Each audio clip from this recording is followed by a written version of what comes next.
Welcome everyone. I am Devanshu Bishwas, lecturer in Electrical Engineering Department from Ranaghat Government Polytechnic.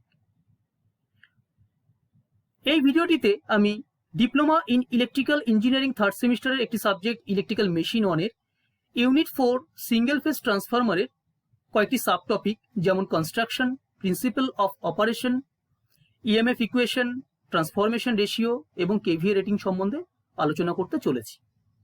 প্রথমে আমরা দেখব what is transformer. Transformer is a static electrical machine which transfers AC electrical power from one circuit to another circuit but at constant frequency. But the voltage level can be altered. That means it will be increased or decreased according to the requirement. Next, classification of transformer. Transformer কে classify করা হয় কয়েকটি বেসিসের উপর। Number 1, electrical supply. Electrical সাপ্লাইয়ের উপর base করে transformer দু রকমের, single phase and 3 phase. Second, based on construction. কোরের কনস্ট্রাকশনের উপর বেস করে ট্রান্সফরমার দু রকমের, core type and shell type. Core type ট্রান্সফরমারে the half of primary and half of secondary winding be placed in each limb of transformer core. And shell type এ কি হয়, both the windings should be placed in the central limb of transformer core. Next, based on measurement. অর্থাৎ কিছু কিছু transformer current measure করে এবং কিছু কিছু transformer voltage measure করে, যাদেরকে ইনস্ট্রুমেন্ট ট্রান্সফরমার বলা হয়। যারা ভোল্টেজ মেজার করে তাদেরকে বলা হয় পোটেনশিয়াল ট্রান্সফরমার এবং যারা কারেন্ট মেজার করে তাদেরকে বলা হয় current transformer. Next, based on service. সার্ভিসের উপর বেস করে ট্রান্সফরমার দু রকমের, ডিস্ট্রিবিউশন ট্রান্সফরমার এবং পাওয়ার ট্রান্সফরমার। ডিস্ট্রিবিউশন ট্রান্সফরমারের এফিসিয়েন্সি ম্যাক্সিমাম হয় 50% অফ ফুল লোড এবং পাওয়ার ট্রান্সফরমারের এফিসিয়েন্সি ম্যাক্সিমাম হবে near about full load. Next, based on cooling. At the time of operation, transformer will be heated. So, some cooling methods should be followed. দুটো basic cooling methods হলো natural air cooling এবং natural oil cooling. এইগুলোর উপর base করে ট্রান্সফরমারকে দুভাগে ভাগ করা যায়, dry type transformer and oil immerse type transformer. Next, based on function. অর্থাৎ প্রাইমারি থেকে সেকেন্ডারিতে যদি ভোল্টেজ বেশি হয় তখন তাকে বলা হয় স্টেপ আপ ট্রান্সফরমার এবং প্রাইমারি থেকে সেকেন্ডারিতে ভোল্টেজ যদি কম হয় তখন তাকে বলা হয় স্টেপ ডাউন ট্রান্সফরমার। এছাড়াও বেসড অন ওয়াইন্ডিং এবং based on types of winding এর উপর ট্রান্সফরমারকে কয়েকটি ভাগে ভাগ করা যায়, যেমন single winding, 2 winding, 3 winding and 6 winding. এবং অন্যদিকে টাইপস অফ ওয়াইন্ডিং এর উপর বেস করে concentric and sandwich type. Next, transformer construction. ট্রান্সফরমারের মেজর তিনটি পার্ট হলো primary winding, magnetic core and secondary winding. Primary winding and secondary winding should be made by copper wire. কেন copper ওয়্যারের conductivity এবং ডাক্টিভিটি খুব বেশি হয়? কন্ডাক্টিভিটি বেশি হওয়ার জন্য লস সহজে মিনিমাইজ করা যায় এবং অ্যামাউন্ট অফ কপার খুব কম প্রয়োজন হয়। অন্যদিকে ডাক্টাইলিটি বেশি হওয়ার জন্য, মোর ডাক্টাইল যেহেতু, সেক্ষেত্রে সহজে তারা কোরের চারিদিকে টাইটলি বেন্ড হতে পারে। ট্রান্সফরমারের ম্যাগনেটিক কোর সাধারণত সিলিকন স্টিল দিয়ে তৈরি করা হয়। কেন? সিলিকন স্টিলের পারমিয়াবিলিটি খুব বেশি হয়, তাহলে সহজেই ম্যাগনেটিক ফ্লাক্স গুলো লিঙ্ক হতে পারে। আবার রিল্যাক্টেন্স যেহেতু খুব কম হয়, রিল্যাক্টেন্স যত কম হবে ম্যাগনেটিক সার্কিটে তত সহজে ম্যাগনেটিক লাইন অফ ফোর্স একে কাট করতে পারবে বা লিঙ্ক হতে পারবে। তাই ম্যাগনেটিক কোর সিলিকন স্টিল দিয়ে তৈরি করা হয় to reduce the hysteresis loss and also link magnetic flux uniformly. অন্যদিকে ম্যাগনেটিক কোর ল্যামিনেট করা হয়, কেন? To reduce the eddy current loss. এই ল্যামিনেশনের থিকনেস 0.2 mm থেকে 0.5 mm এর মধ্যে রাখা হয়। Next, different parts associated with transformer. এই তিনটে মেজর পার্টস ছাড়াও আরো কিছু পার্টস ট্রান্সফরমার সঙ্গে যুক্ত থাকে, যেগুলো insulating material. Insulating material primary winding এবং সেকেন্ডারি ওয়াইন্ডিংকে আইসোলেট করে। এগুলো সাধারণত পেপার বা কার্ডবোর্ড দিয়ে তৈরি করা হয়। Next, transformer oil. ট্রান্সফরমার অয়েলের দুটো কাজ, ইনসুলেশন অ্যান্ড কুলিং। এগুলো সাধারণত হাইড্রোকার্বন অয়েল।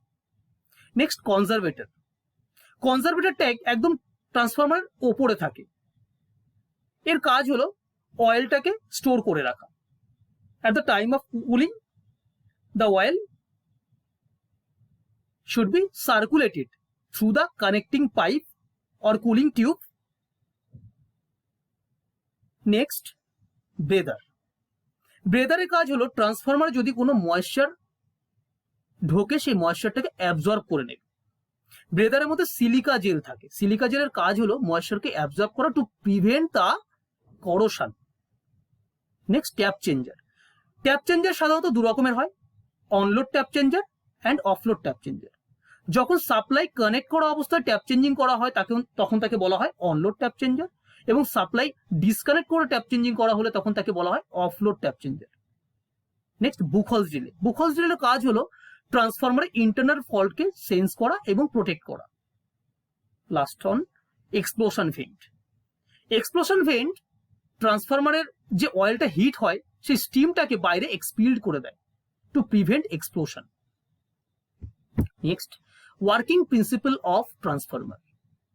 ট্রান্সফরমার সাধারণত কোন প্রিন্সিপালের উপর বেস করে অপারেট হয়? ফ্যারাডেজ ল অফ ইলেকট্রোম্যাগনেটিক ইন্ডাকশন, অর্থাৎ E = N d∅/dt. More the number of turns and more the rate of change of flux, more will be the induced EMF. প্রথমে primary winding এ যে ইলেকট্রিক্যাল সোর্স বা সাপ্লাইটা আমরা connect করছি সেখান থেকে alternating magnetic ফ্লাক্সটা link হচ্ছে কার সঙ্গে? ম্যাগনেটিক কোরের সঙ্গে। সেখান থেকে due to mutual induction it will be transmitted to the secondary winding, এবং সেকেন্ডারি ওয়াইন্ডিং এ যে ইএমএফ ইন্ডিউসড হবে তাকে বলা হয় secondary induced EMF. What is the full form of EMF? Electromotive force. এখানে তিনটে বা চারটে মেজর স্টেপ দেখানো হয়েছে। সেগুলো কি কি? প্রাইমারি ওয়াইন্ডিং এ আমরা কি করব? ইলেকট্রিক্যাল সাপ্লাই কানেক্ট করব, সেখান থেকে ম্যাগনেটিক ফ্লাক্স প্রডিউস হবে কোথায়? কোরে, এবং the magnetic flux ultimately linked with the secondary winding through the core. Next, EMF equation of transformer. যখন আমরা ট্রান্সফরমারের ইএমএফ ইকুয়েশন ডিরাইভ করব আমাদের কতগুলো প্যারামিটার আগে থেকে জেনে রাখতে হবে। কি কি? টার্নস প্রাইমারি ওয়াইন্ডিং এর, সেটাকে কি দিয়ে ডিনোট করা হয়? NP, current IP and voltage VP. অন্যদিকে সেকেন্ডারি ওয়াইন্ডিং এর টার্নস এনএস, কারেন্ট আইএস এবং ভোল্টেজ ভিএস। আমরা যে ডেরিভেশনটা করেছি সেখানে এনএস এর পরিবর্তে N2 এবং এনপির পরিবর্তে N1 এবং ভিপির পরিবর্তে V1 এবং ভিএস এর পরিবর্তে V2 নিয়ে করেছি। মানে এগুলো নিয়েও করা যায়, বিভিন্ন বইয়ে বিভিন্ন রকম ভাবে করা হয়। ফার্স্ট আমরা যখন এক্সপ্রেস করব ফ্লাক্স থেকে, ফ্লাক্সের ইনস্ট্যান্টেনিয়াস ভ্যালু কত? phi = phi m sin omega t. It is an alternating quantity.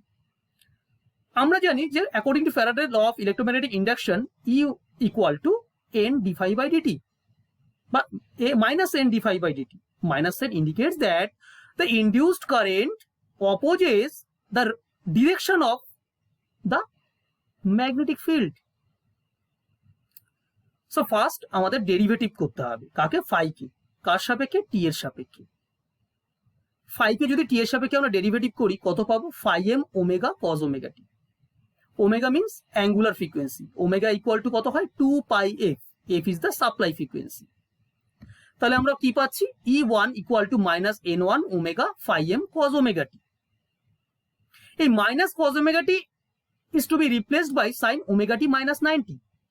এবার যদি আমরা ভোল্টেজের ম্যাক্সিমাম ভ্যালু পেতে চাই তাহলে আমরা কি করব? সাইনের ম্যাক্সিমাম ভ্যালু আমরা ডিটারমাইন করব। সাইনের ম্যাক্সিমাম ভ্যালু কত? আমরা অটোমেটিক্যালি আমরা জানি যে সাইনের ম্যাক্সিমাম ভ্যালু হয় কত? +1. So the equation will be EM1 = N1 omega phi m. But যে ভ্যালু আমরা মেজার করি সেগুলো সব কি value? RMS value. So the maximum value is to be divided by √2 to get the RMS value. So E1 = EM1 by √2. So we can write E1 = N1 2 pi f phi m by √2. Finally, we determine the value of EMF for primary side and secondary side. 4.44 f phi m N1 for primary side and E2 equal to 4.44 F phi m into for secondary side. Next আমরা দেখছি transformation ratio. Transformation ratio basically তিনটে রেশিওকে combinedly করলে আমরা transformation ratio পাই। কি কি ratio তিনটে? একটা হলো voltage ratio. It is the ratio between secondary voltage and primary voltage. Turns ratio কার কার ratio? Secondary turns and primary turns. এবং কারেন্ট রেশিও বলতে বোঝায় প্রাইমারি কারেন্ট এবং সেকেন্ডারি কারেন্টের রেশিও। সো ফাইনালি আমরা যখন তিনটে ইকুয়েশনকে একত্রিত করব আমরা কি পাবো? K equal to VS by VP equal to IP by IS equal to NS by NP. The transformation ratio is denoted by K. Next আমরা দেখব ট্রান্সফরমারের রেটিং কিসে হয়। ট্রান্সফরমারের রেটিং হয় ভিএ, কেভিএ অথবা এমভিএ। কেন হয়? তার দুটো রিজন আছে। রিজন অন হলো ট্রান্সফরমার যেহেতু পাওয়ারটাকে ট্রান্সমিট করছে, কনজিউম করছে না। কনজিউম পাওয়ারের ইউনিট কি হয়? কেডব্লিউ অথবা ওয়াট। এবং ট্রান্সমিট পাওয়ারের ইউনিট হলো KVA or VA. So the transformer rating will be KVA or VA or MVA. Reason 2, transformer has two losses. One of it copper loss and another on it core loss. Core loss depends on the voltage and copper loss depends on the current. So the rating of the transformer is in kVA. দেখো এখানে কিছু simple numerical problem দেখানো হয়েছে transformation ratio related.